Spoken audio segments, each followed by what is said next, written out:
Welcome to my channel.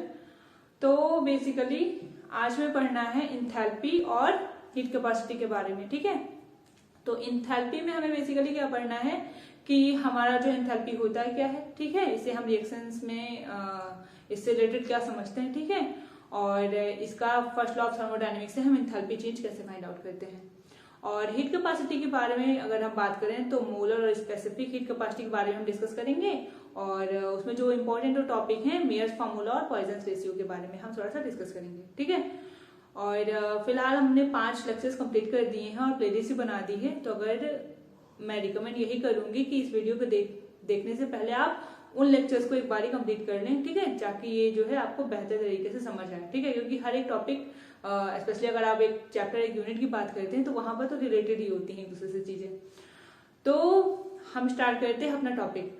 तो basically उससे पहले मैं बात करूंगी कि मैंने जो प्रीवियस लेक्चर में बात की थी आपसे फर्स्ट लॉ ऑफ थर्मोडायनेमिक्स के एप्लीकेशन पार्ट में। ठीक है, और उसमें हमने बात की थी वर्क डन की बात की थी, और उसमें वर्क डन में आइसोथर्मल, रिवर्सिबल और इरिवर्सिबल, एक्सपेंशन और कंप्रेशन वर्क डन की बात की थी। ठीक है, तो बेसिकली आज हम पढ़ेंगे हमारा इंथैल्पी और हीट कैपेसिटी के बारे में। ठीक है, तो स्टार्ट करते हैं। तो अगर हम बात करते हैं इंथैल्पी की, ठीक है, तो इंथैल्पी अगर आप इस वर्ड की बात करेंगे, ठीक है, तो इससे आप ज्यादा मतलब अगर आप इंथैल्पी की बात करते हैं तो एक जनरल सा टर्म आता है हीट कंटेंट। ठीक है, हीट कंटेंट। ठीक, हीट कंटेंट से आप क्या समझते हैं? हीट कंटेंट का मतलब ये होता है कोई केमिकल रिएक्शन है। आप सपोज मान लो कोई केमिकल रिएक्शन, ठीक है, मान लो x+y में x मुझे बिल्कुल भी XY नहीं, A और B है ना, हमारे फेवरेट वर्ड्स हैं। A हमारा B से रिएक्शन करेगा। जनरली हम रिएक्शंस में एग्जांपल किससे कंसीडर करते हैं? A+B, और हमारा प्रोडक्ट क्या बनता है? AB। ठीक है, ठीक, तो A कोई आपका जो है सब्स्टिट्यूट है B, ठीक है, इसने आपस में रिएक्शन किया, हमारा AB प्रोडक्ट बन गया। ठीक है, हम एक जनरल कंसीडरेशन एक एग्जांपल के तौर पे इसको लेते हैं। तो बेसिकली यहाँ पे रिएक्शन हुई और प्रोडक्ट बना। हमारा मतलब ये नहीं कि हम XY से रिएक्शन करा रहे हैं या A और B को रिएक्शन करा रहे हैं, प्रोडक्ट क्या बना रहे हैं। मेरा मतलब इतना है कि इसको एज एग्जांपल कंसीडर कराना है और ये समझना है कि हमारा जो भी चीजें रिएक्ट की और जो प्रोडक्ट बना, मतलब इधर रिएक्टेंट और इधर प्रोडक्ट। तो इंथैल्पी जो हमारी रिएक्टेंट की है और जो प्रोडक्ट की है, तो उसमें जो एक्सचेंज हुआ है हमारा हीट का, ठीक है, जो हीट के एक्सचेंज की हम यहाँ पे बेसिकली उस प्रोसेस का डिस्कशन करते हैं, उस प्रोसेस पे बात करते हैं।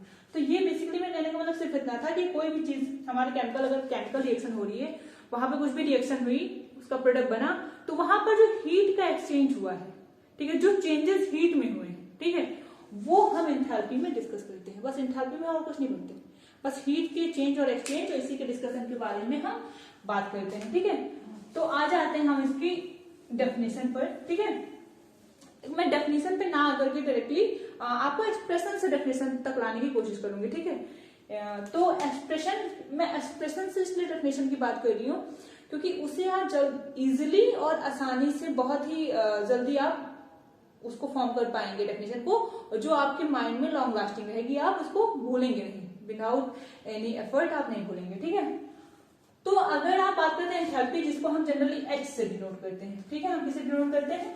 H से। ठीक, तो एक्सप्रेशन हमारा होता है H is equal to internal energy हमारी E plus pressure volume energy PV। ठीक, ये हमारा जनरल मैथमेटिकल एक्सप्रेशन है एंथैल्पी फाइंड आउट करने का, या एंथैल्पी का आप कह सकते हैं कि मैथमेटिकल एक्सप्रेशन है ये हमारा H is equal to E plus PV। Okay, तो बेसिकली है क्या ये चीजें, और हम इससे कैसे डेफिनेशन की तरफ जाएंगे, है ना। जनरली हम डेफिनेशन से स्टार्ट करते हैं, पर यहाँ पे H क्या है? एंथैल्पी। ठीक है, एंथैल्पी को हम ऐसे डिनोट करते हैं। ओके, ये समझ आ गया होगा। E हमारा पढ़ चुके हैं, बहुत ही वेल नोन फैक्ट ये भी है, इंटरनल एनर्जी। ओके, ये क्या है हमारा? Internal energy.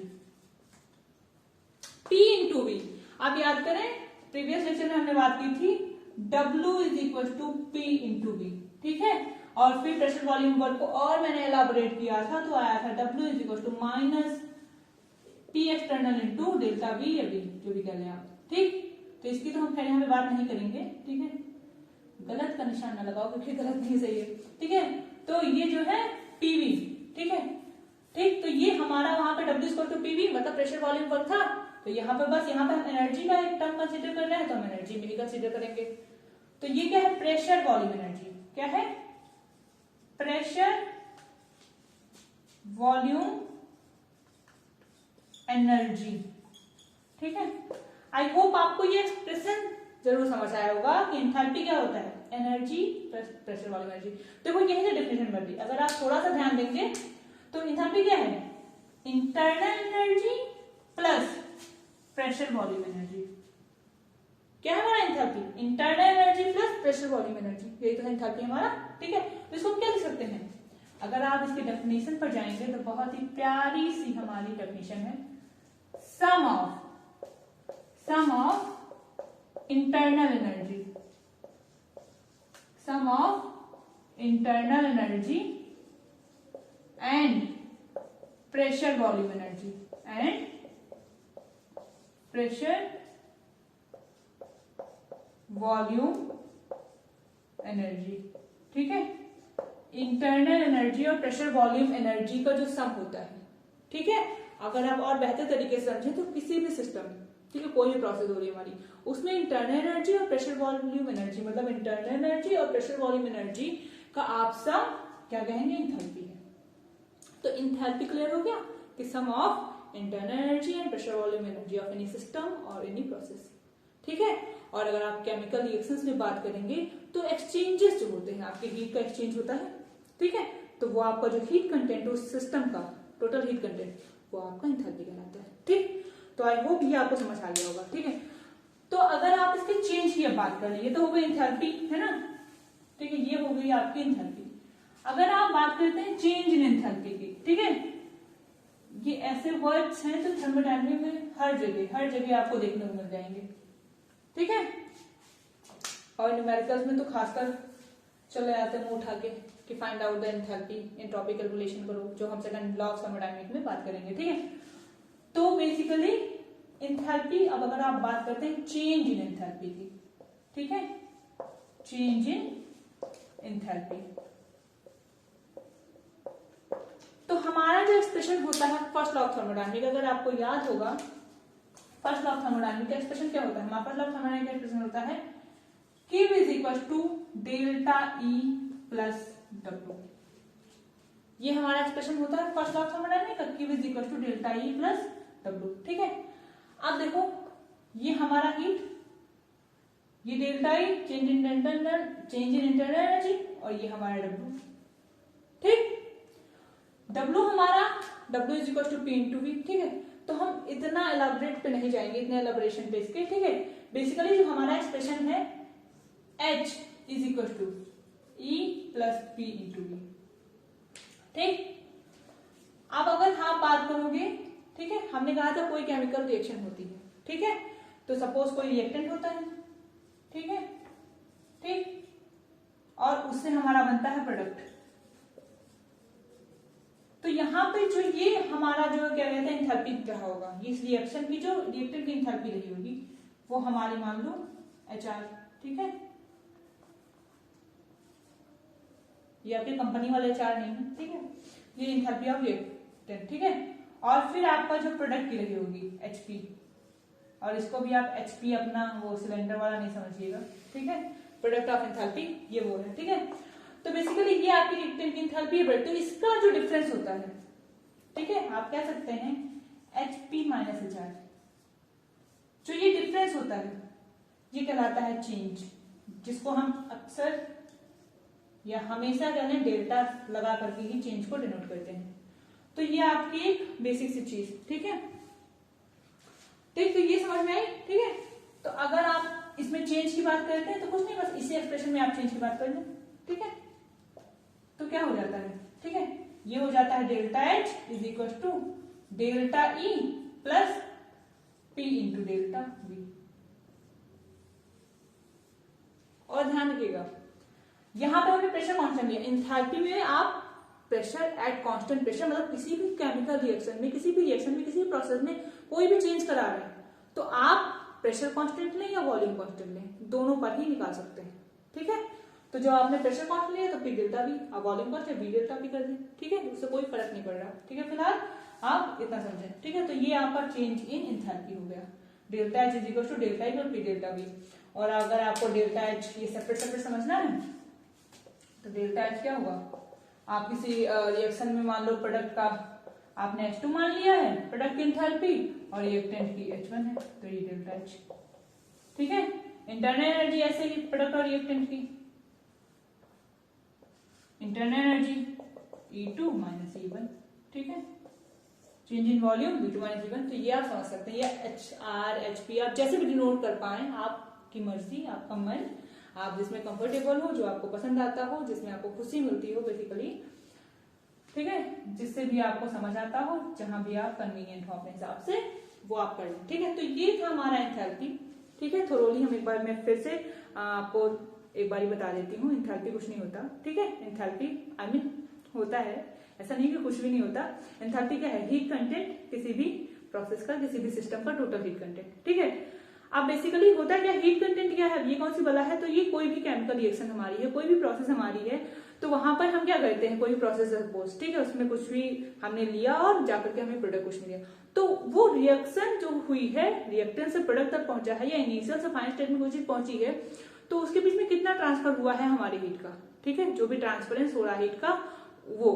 ठीक है, और हमारा कोई भी सिस्टम होता है तो क्या होती है, वहां पर इंटरनल एनर्जी होती है, प्रेशर वॉल्यूम एनर्जी होती है, भाई ये सारी चीजें अप्लाई होती है ना, आप टेम्परेचर कांस्टेंट भी कर दोगे, ठीक है, तो भी कोई ना कोई एक चीज वेरी करेगी, तो उसके हिसाब से हम वहां पर ऑब्जर्वेशन फाइंड आउट कर लेते हैं। ठीक है, तो अगर आप नॉर्मल बहुत इजीली जाओगे, तो हमने यहाँ पे बात की थी क्या, कि जो E प्लस टीवी हमने भी लिखा हुआ था, E प्लस टीवी मतलब इंटरनल एनर्जी और प्रेशर वॉल्यूम एनर्जी का समेशन हमारा एंथैल्पी कहलाता है। ठीक है, और अगर आप रिएक्शन से बात करोगे तो बस वही है कि हीट का जो एक्सचेंज है, जो उसके चेंजेस हैं, वो हमारी एंथैल्पी कहलाती है।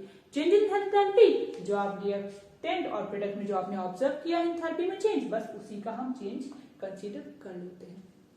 इतनी कोई बहुत बड़ी बात नहीं है, बहुत आसान है। ठीक है, और आप आई होप कि आपको समझ में आया होगा। ठीक है, तो अब एंथैल्पी की हो गई बात, अब हम अपना बात कहते हैं हीट कैपेसिटी की। ठीक है, ये तो हो गई एंथैल्पी की बात। ठीक है, अब आ जाते हैं अपने नेक्स्ट और important, one of the important topic of thermodynamics. ठीक है, हीट कैपेसिटी। ठीक है, तो अगर आप बात करते हैं हीट कैपेसिटी की, तो याद होगा पाथ फंक्शन पढ़ाते वक्त मैंने इसका एग्जांपल दिया था, हीट कैपेसिटी। ठीक है, ये क्या है,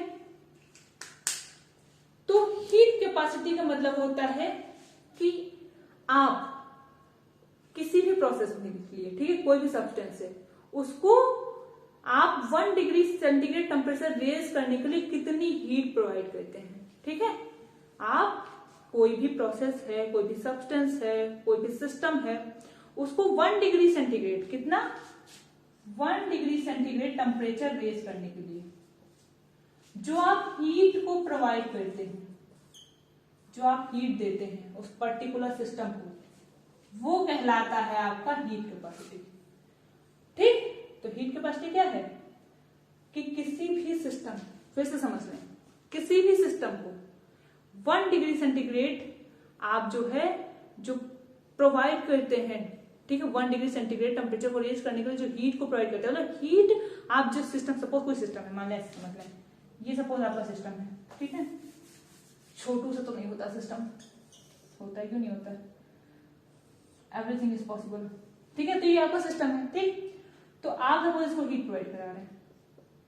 ठीक, ये तो हमको लग रहा है पेड़ प्रोवाइड करा रहे हैं, हीट के प्रोवाइड करा रहे हैं। ठीक है, लो हीट प्रोवाइड करा रहे हैं, तो ये आपका सिस्टम है, आप इसको हीट प्रोवाइड करा रहे हैं। ठीक है, तो इसमें टेम्परेचर हमें हर चीज हम डेफिनेशन कैसे बनाते हैं, मिनिमम यूनिट को कंसीडर करके बनाते हैं ना। हम क्यों कहते हैं कि 1 डिग्री सेंटीग्रेड रेज करना है, 1 मोल लेना है, 1 kg, 1 ग्राम, तो ये हमारी मिनिमम यूनिट्स को हम उठाते हैं। ठीक है, बाकी आप उस अकॉर्डिंग उसको बढ़ाते जाते हैं। ठीक है, उस अकॉर्डिंग होता नहीं कि एक पेन इतने रुपए का मिला तो दूसरा ऐसे 4 पेन, तो ये सारी चीजें हर जगह अप्लाई होती हैं। वही बेसिक कॉन्सेप्ट है जो आपके आगे इलैबोरेट होकर के अप्लाई होते हैं।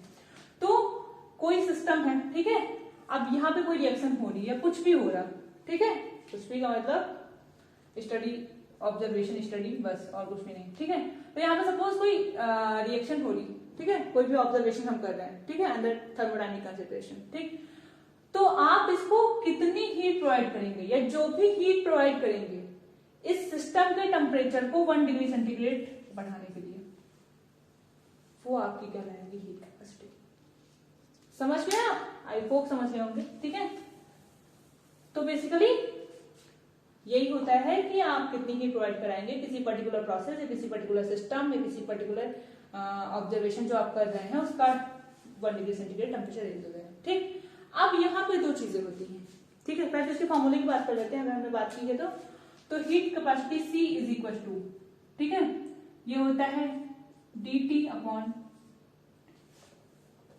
dq upon dt। ठीक है, और CT मान लें टोटल हीट कैपेसिटी। ठीक है, मैं लिख देती हूँ यहाँ पे टोटल हीट कैपेसिटी। ठीक है, टोटल हीट कैपेसिटी। ठीक, तो ये होता है आपका एक्सप्रेशन। टोटल C हम हीट कैपेसिटी के लिए डिनोट करते हैं, Q हमारा जो है हीट है और ये T हमारा टेम्परेचर है। ठीक है, तो CT is equal to DQ upon dt या C is equal to DQ by dt, या आप इसको जो है ऐसे भी कह सकते हैं ना, delta Q upon delta T, जैसे भी आप कह लें। ठीक है, इस तरीके से भी कह सकते हैं। ठीक, तो ये हो गया। अब इसमें जो है जो आपकी हीट कैपेसिटी दो कंडीशंस फॉलो करती हैं, उसमें होता क्या है। ठीक है, ये तो हो गई हीट कैपेसिटी। ठीक है, कि हमारा टोटल हीट कैपेसिटी होती है dq अपॉन dt। ठीक है, ये आपका जो है मैथमेटिकल एक्सप्रेशन हो गया। ठीक, अब दो होती है, एक होती है आपकी मोलर हीट कैपेसिटी। ठीक है, एक होती है आपकी molar heat capacity, molar heat capacity, और जो दूसरी होती है वो होती है स्पेसिफिक हीट कैपेसिटी। ठीक है, तो ये मोलर क्या है और स्पेसिफिक क्या है। अगर आप बात करेंगे मोलर, ठीक है, देखो ध्यान से, मोलर में मोल उठा लो। ठीक है, और स्पेसिफिक है तो किसी स्पेसिफिक चीज के लिए होगी तो कोई मॉलिक्यूल उठा लो यहां से। ठीक, मॉलिक्यूल का मतलब आप मास से कंपेयर कर सकते हैं। यहीं से बस यही दो चीजें आपके लिए इसको मेमोरी में रखने के लिए आसान कर देंगी। मोल, ठीक है, तो हमारा एक्सप्रेशन क्या है, टोटल हीट कैपेसिटी या heat capacity C is equal to dq upon dt। अगर आप मोलर हीट कैपेसिटी मतलब n नंबर ऑफ मोल या एक मोल के लिए आप कितनी हीट देंगे 1 डिग्री सेंटीग्रेड टेम्परेचर को रीच करने के लिए। ठीक, for 1 mole of the substance आप जो हीट प्रोवाइड करेंगे 1 डिग्री सेंटीग्रेड टेम्परेचर को रीच करने के लिए, बस सिंपल है। तो यहां क्या हो जाएगा n। ओके, कुछ नहीं है। तो यहां से अगर आप dq फाइंड करना चाहें तो n c dt इस तरीके से भी निकाल सकते हैं। यहां पे भी dq equal to ct dt या c dt। ठीक है, ct dt।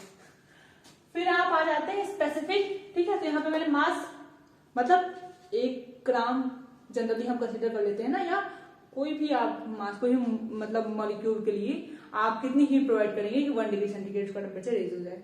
ठीक है, तो हम 1 ग्राम जनरली एक थोरोली आइडिया ले लेते कि हम इतना मान करके एक यूनिट मास के लिए, तो 1 यूनिट मास हमने 1 ग्राम मान लिया। ठीक है, तो बेसिकली डेफिनेशन ये हो जाएगी कि 1 यूनिट मास के लिए आप कितनी हीट प्रोवाइड कराएंगे उसका 1 डिग्री सेंटीग्रेड टेम्परेचर इंक्रीज करने के लिए। ठीक, तो यहाँ पर बस यही फॉर्मूला हमारा C इज इक्वल टू, ठीक है, जो फॉर्मूला है आपका C is equal to dq upon dt, और यहाँ पे आप m ऐड कर देंगे, बस कुछ नहीं करना है।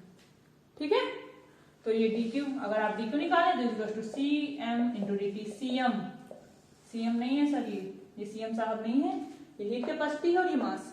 ठीक है, ये आपके योगी जी नहीं है यहाँ पे। ठीक है, तो ये आपका जो कहानी थी हीट कैपेसिटी की। ठीक है, तो ये जनरल आइडिया हीट कैपेसिटी से देखे, इसका मैथमेटिकल एक्सप्रेशन ये है, मोलर हीट कैपेसिटी और स्पेसिफिक हीट कैपेसिटी। बाकी मैंने जो भी वर्ड में बोला है उसे आप लिख जरूर लेंगे। ठीक है, उस डेफिनेशन को। ठीक है, मैंने लिखी नहीं यहाँ पे, आप लिख लेंगे, समझदार बच्चे हैं सारे। ठीक है, फिर जो है हम बात करेंगे इसके दो और टर्मिनोलॉजी है, एक heat capacity at constant pressure and heat capacity at constant volume. ठीक है, तो ये जो आपका एक हीट कैपेसिटी को क्यों रख कर दिया मैंने, वापस लिख देती हूं, हीट कैपेसिटी। ठीक है, तो इसमें एक कैपेसिटी एट कांस्टेंट प्रेशर, ठीक है,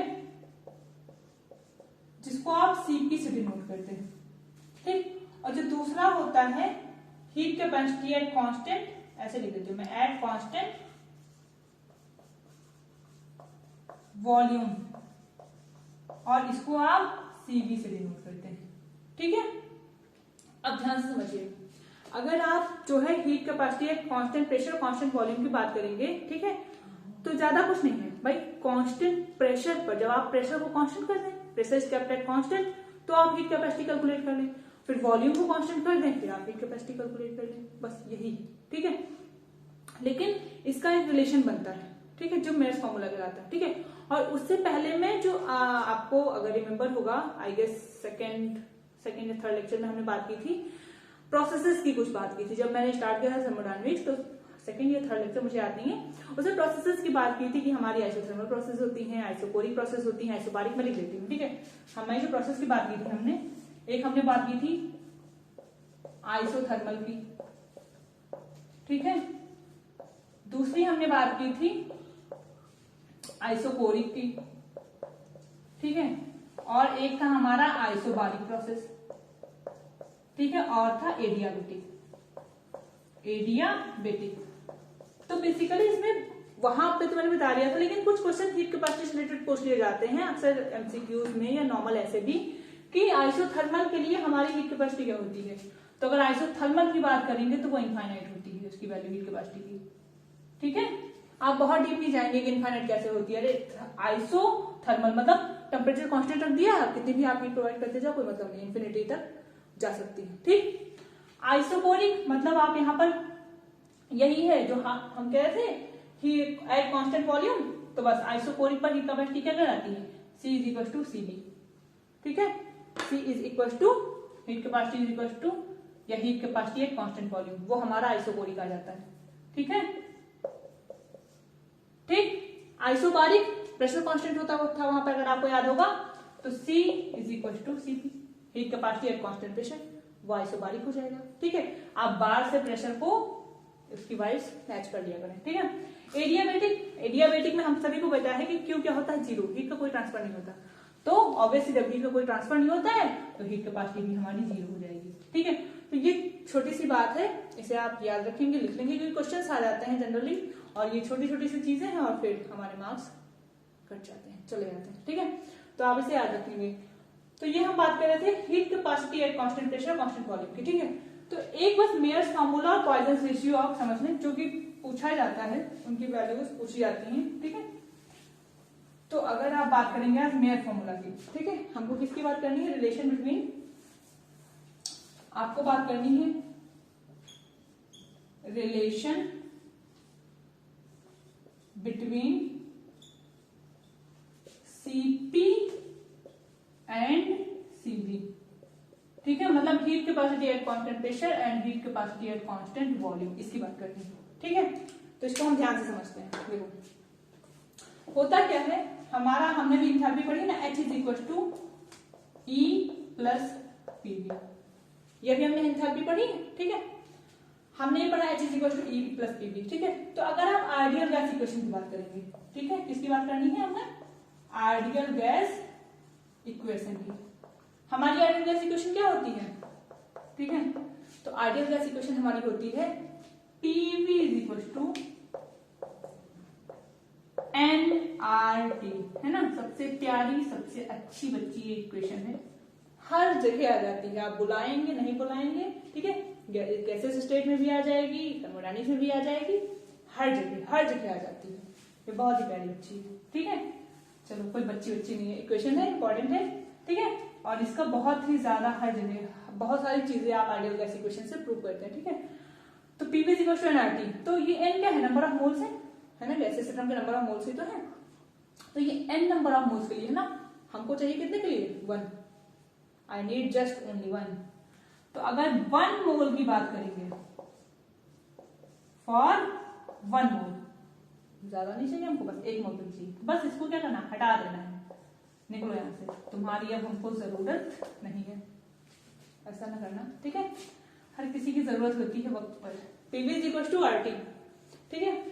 तो बस हमें कुछ नहीं करना, हमको इनकी जरूरत यहाँ पर अप्लाई करने के लिए है, तभी हमें आइडियल गैस इक्वेशन की याद आई है ना, वरना नहीं आती।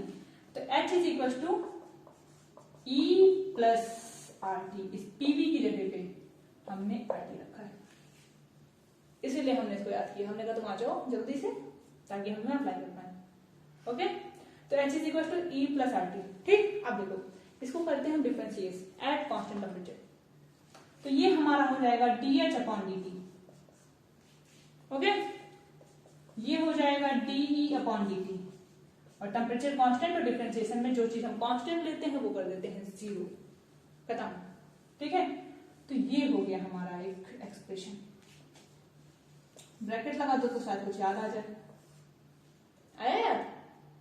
ये क्या है? Cp, ठीक है। ये है हमारा Cp, और ये है इंथैल्पी को अगर टेम्परेचर कांस्टेंट कर देते हैं तो वो होता है जो है heat capacity at constant pressure, और ये हमारा बन जाएगा heat capacity at constant volume plus R, ठीक। और ये हमारा हो जाएगा Cp, इधर ले आएंगे minus Cv is equal to R, और यही है हमारे मेयर्स साहब का formula. This is called Mayer's formula, ठीक है। ये हमारा है मेयर्स फॉर्मूला। ये क्या कहलाता है? ये कहलाता है मेयर्स फॉर्मूला, ठीक। आई बात समझ में? यस सर, आ गई, ठीक है। तो Cp minus Cv is equal to R, ये इंपॉर्टेंट है, आप इसे याद रखेंगे। ये है IMP, important IMP। This is not I Madhya Pradesh, this is important, very very important, ठीक है। अभी यहाँ पे मैं नेक्स्ट लेक्चर में ही बात करूंगी Cp और Cv की वैल्यूज की, डायटोमिक, मोनोटोमिक, ट्राइटोमिक गैसेस के लिए इनकी वैल्यूज क्या होती है और उसे हम कैसे फाइंड आउट करते हैं, ठीक है। अब एक चीज और आप देख लें, पॉइजन रेशियो। पॉइजन का मतलब खतरनाक नहीं होता, मैं इधर ही बता देती हूँ, ठीक है। वो है पॉइजन रेशियो।